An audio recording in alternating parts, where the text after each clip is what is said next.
Welcome to another week, 5280 Sports Network. My name is Nate Lundy. Check this out. We brought Ryan Green out from behind the camera. In front of the camera. You're now in front of it. Finally. So now people understand why Jay Moore called you Wolverine. Yes. Look at this hair. Do you see this? This is what I'm dealing with every time. I have to try to look into the camera with this guy behind it and keep a straight face.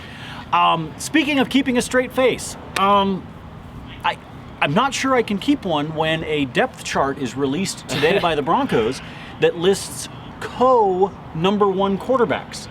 Yeah. What does that mean? I don't know what it means. And Kubiak didn't even really, he even addressed it. He was like, yeah, I think we have that at a bunch of spots, really. So Trevor and they do, and by the way. Mark are still, getting their thing going, and he still likes the way they're competing. It just seems like a cop-out.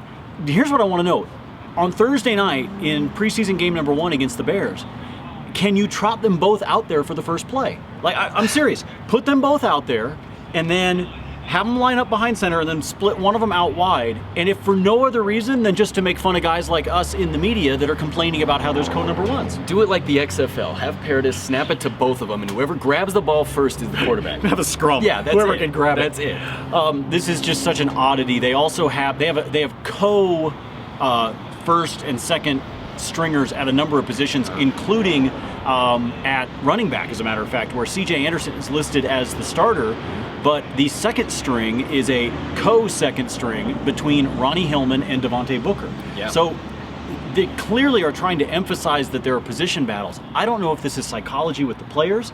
I firmly believe that the fact that Sanchez and Simeon are listed together is because neither one of them has risen to the top. Right. I would agree with that. And at the same time, I wonder if I was a player, I would want to know that I wasn't tied with someone at the spot. It just seems like it's not getting us anywhere. Like you said, it's just kind of laughable. Like, this doesn't tell us anything, doesn't give us any new information.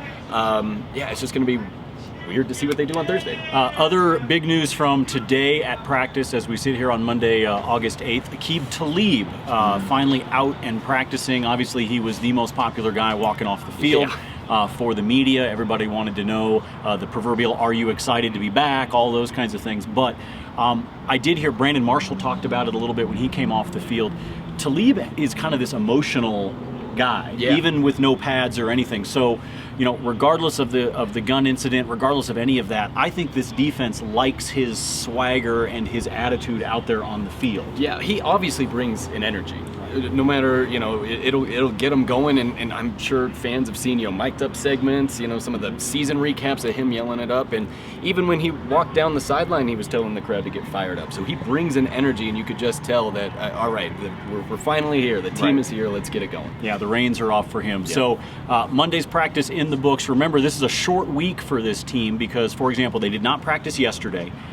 They've got practice today and tomorrow. Then they're off on Wednesday because they're traveling to Chicago for the first preseason game Thursday night at Soldier Field against the Bears. So we'll get one more day of recap stuff for you tomorrow. Of course, keep your eye out for the quick hits video and all of that. You can see all of the content at 5280sportsnetwork.com, also with our friends at milehighsports.com. So for Ryan Green, who came out in front of the camera this time. Oh, should I go? Yeah. Yeah, you might want to go and press the button. Yeah. I'm Nate Lundy. We'll see you later.